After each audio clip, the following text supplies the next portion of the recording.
English medium सच्ची कहानी। परसों सोलापुर पुणे हाईवे पर एक होटल में रात के खाने के लिए रुके थे।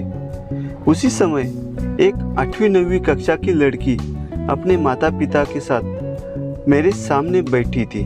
वो परिवार बड़ा ही उच्च वर्गीय हाई क्लास लग रहा था। तभी उनकी नज़र होटल के श्लोक पर पड़ी। वदनी कवलघेता पढ़कर वे चर्चा करने लगे कि वदनी कवलघेता का क्या मतलब है, नाम क्या तुकाचे मतलब क्या है। एक दूसरे से इस तरह के सवाल पूछने लगे, जबकि उनके साथ मौजूद छोटी सी बच्ची उसके माता पिता की तरफ देख रही थी, लेकिन मराठी का ज्ञान न होने के कारण उस श्लोक का अर्थ क्या है उनको समझ में नहीं आ रहा था। उन्होंने इसे समझने की काफ़ी कोशिश की, फिर बाद में हार मानकर चर्चा को रोक दिया और वह बच्ची जो कुछ नया सीखने की आशा से उनकी ओर देख रही थी निराश हो गई। मैंने अपना खाना समाप्त किया और बिल का भुगतान करने के बाद मैं जानबूझकर उस परिवार के पास गया। मैंने अपना हाथ उस बच्ची के पेट पर रखा और कहा, कौन सी कक्षा में पढ़ती हो? उसने कहा 9वीं स्टैंडर्ड। फिर मैंने कहा, तुम जानती हो कि उस श्लोक का अर्थ क्या है? यह बात सुनते ही उसने उम्मीद से मेरी तरफ देखा। मैंने वाक्य जोड़ते हुए उससे कहा, वदनी कवलघेता नामघ्या श्रीहरीचे, अर्थात भोजन करते समय निवाले को मुंह में लेते हुए श्रीहरि यानी ईश्वर का नाम लेना चाहिए।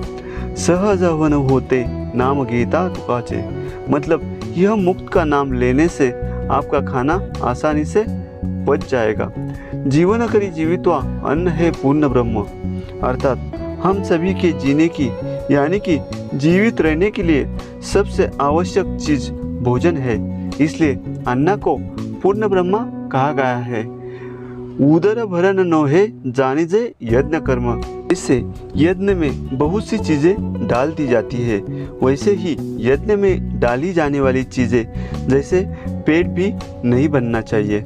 यह सुनकर उस बच्ची के चेहरे पर संतोष के भाव मुझे दिखे और उन माता पिता के प्रश्न का उत्तर भी मिल गया था कि व्हाट इज भूख। हम भारतीय के रूप में पैदा हुए, हम भारत में रहते हैं, हम भारतीय के रूप में रहते हैं, लेकिन यह एक वास्तविक त्रासदी है कि हम एक साधारण श्लोक का अर्थ अपने बच्चों को नहीं बता सकते। जैसे जैसे बच्चे बड़े होते हैं वह अपने आसपास की दुनिया को देखते हैं, इससे सीखने की कोशिश करते हैं। फिर माता पिता की जिम्मेदारी बनती है कि उन्हें अच्छी चीज़ें दिखाइए या बुरी चीज़ें। हम सभी के पास इंटरनेट है और अगर हम खोजने में सिर्फ 1 मिनट लगाते हैं तो हमें जवाब मिल जाता है, लेकिन हम इतना प्रयास नहीं करते। आज सही मायनों में नॉन इंग्लिश स्कूल में पढ़ने का संतोष मिला मुझे मेरी प्राथमिक शिक्षा, मेरे पिता, मेरे स्कूल और शिक्षकों पर गर्व है। दोस्तों, ऐसे ही अच्छी स्टोरियों के लिए हमारे चैनल को सब्सक्राइब करो। Thank you.